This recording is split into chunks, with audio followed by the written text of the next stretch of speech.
Hello, this is Doug Tidwell for Redis Labs.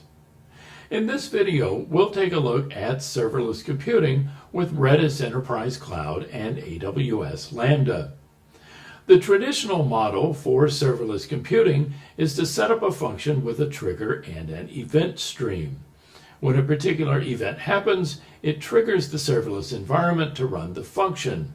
In our application here, though, we want to call that function directly. We'll use two serverless microservices and look at a front-end application that ties them together. Before we get started, let's take a look at the application we'll build here. What we see here is the Redis movie database application. This displays the movies in our database. We can click on an individual movie to see its data. Viewing a movie gives us more information, including the number of votes the movie has in IMDb and a link to the poster for the film. Anyone using this application can add a comment and a rating to any movie. As I create a comment, it is stored in Redis, separate from the movie data. If we go to the Basic Search tab, we can, search for a movie. Here I'm searching for all movies with the word Texas in their title.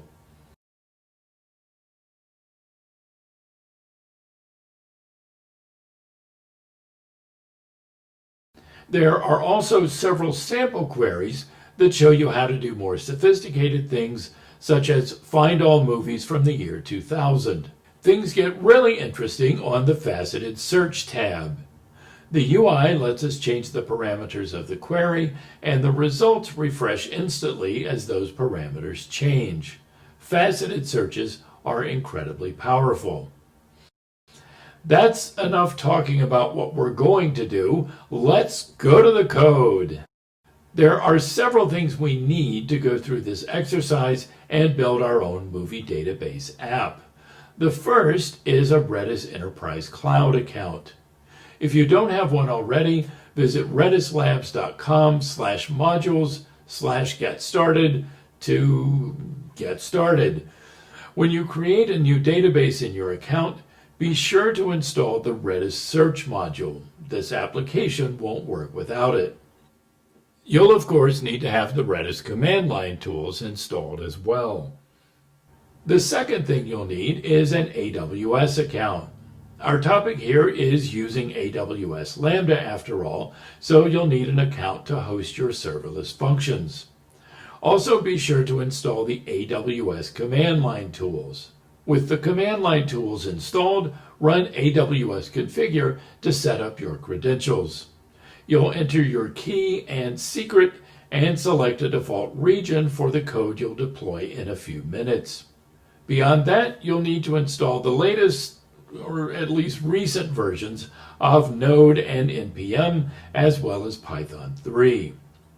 All right, enough with the setup.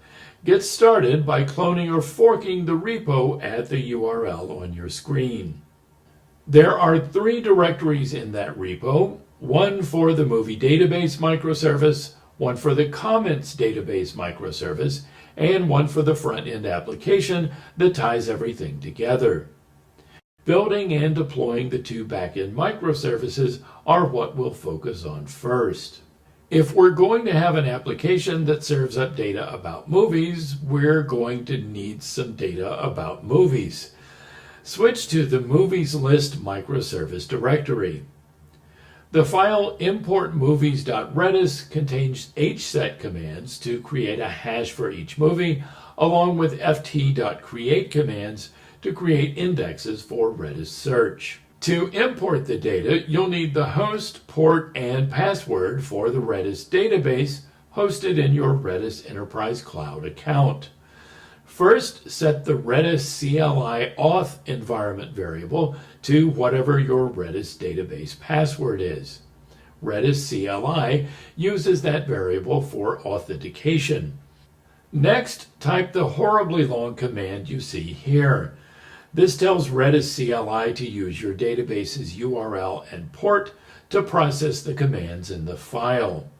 There are over 900 commands in that file, so it will take a while to run.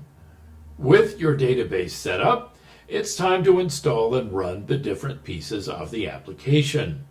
What we'll do here is install all the dependencies the code needs, then we'll deploy it to AWS Lambda.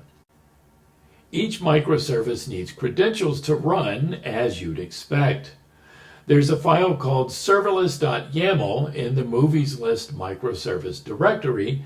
Edit that to add the Redis host port and password.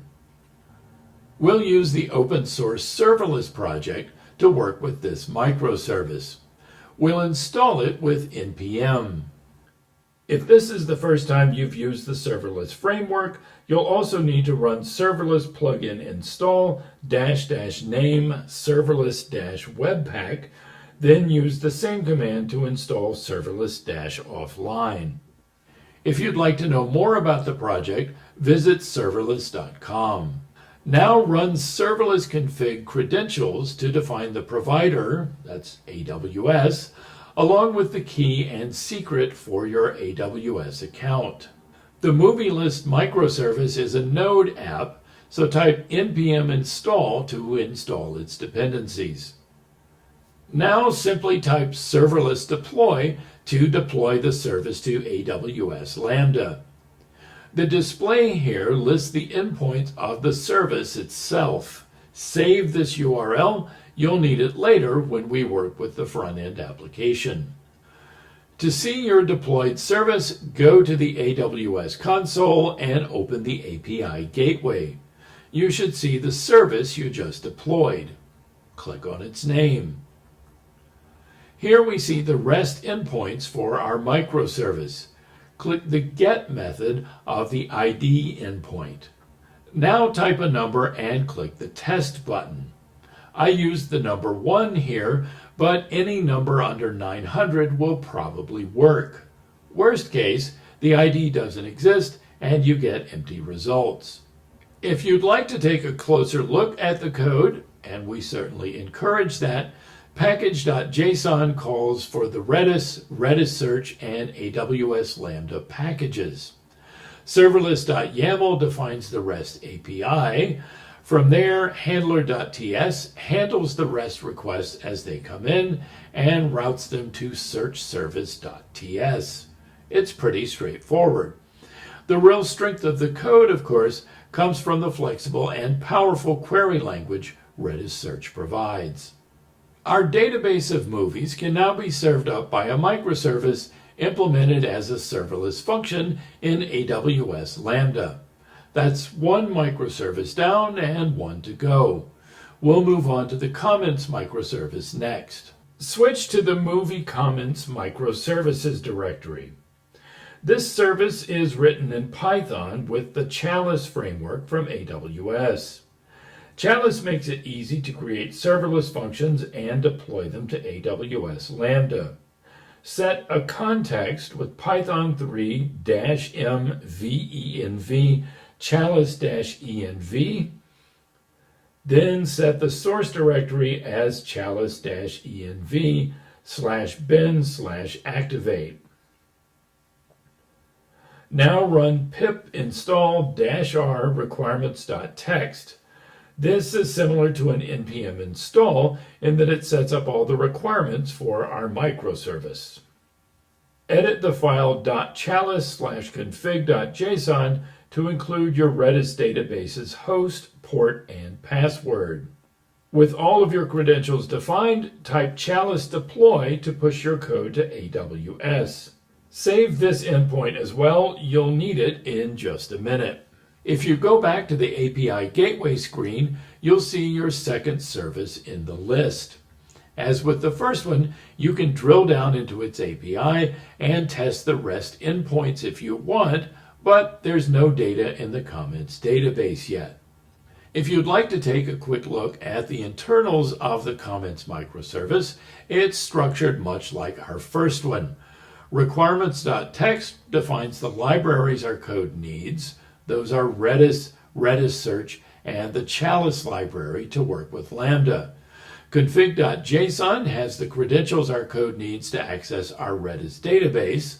And finally, app.py manages the REST endpoints, and commentservice.py interacts with Redis.